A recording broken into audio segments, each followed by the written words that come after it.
ரூபாய் மாத்தி வச்சுக்கிட்டு எல்லா பிச்சைக்காரும் 1 ரூபாயா கொடுப்பாங்க. இது ஜக்காத்துமா தர்மம் வேற ஜக்காத்து வேற தெரியல.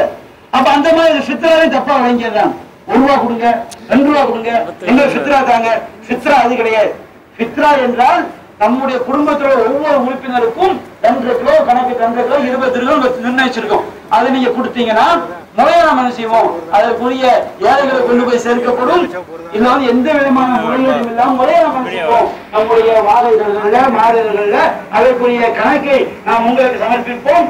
நீங்க தரக்கூடிய பணம் அல்லாஹ்விற்கு பயந்து முறையாக செலவு செய்யப்படும். எனவே அப்படிப்பட்ட அது போன்று இந்த ஜமாத் தௌஹீத் கொள்கையை சொல்லு.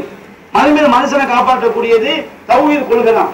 இந்த ஜமாத்துல செய்யும் போது ஜமாத்துடைய புகழ் போகும். தனி மனிதனுக்கு புகழ் வரக்கூடாது, தனி மனிதனுக்கு பெருமை வந்துடக்கூடாது. ஒரு இஸ்லாம் போது அற்புதமான மார்க்கம் என்று சொல்லும் போது இஸ்லாத்துக்கு தான் பெருமை. இந்த ஜமாத்து நல்ல ஜமாத்து சொல்லும் போது இல்ல உள்ள இந்த ஜமாத்துக்கு தான் பெருமை. தனி மனுஷனுக்கு பெருமை வருது வாய்ப்பு தலைவருக்கு வராது, யாருக்கு வராது. அவங்க அப்படி நினைச்சா அவங்க அமர்ந்து அதை அவங்க அல்லாட்ட பதில் சொல்லணும்.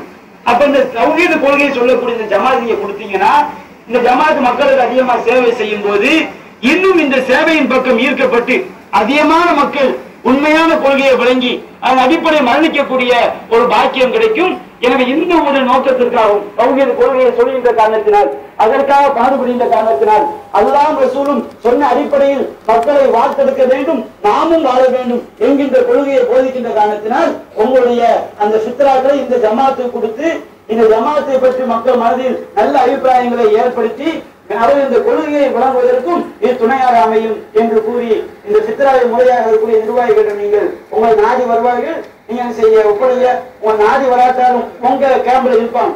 அந்த மக்கள்கிட்ட நீங்க வசூல்றாங்க, இது நபி வழி அடிப்படை செய்யறோம், எல்லா மக்களுக்கும் போய் சேரும் என்பதை சொல்லி நம்முடைய நிர்வாகிகளிடம் நீங்க அல்லாஹ்வுக்காக அதை வாங்கி ஒப்படைக்குமாறு கேட்டுக்கொண்டு என்னுடைய உரையை நிறைவு செய்கின்றேன். வாசல் அஸ்ஸலாமு அலைக்கும்.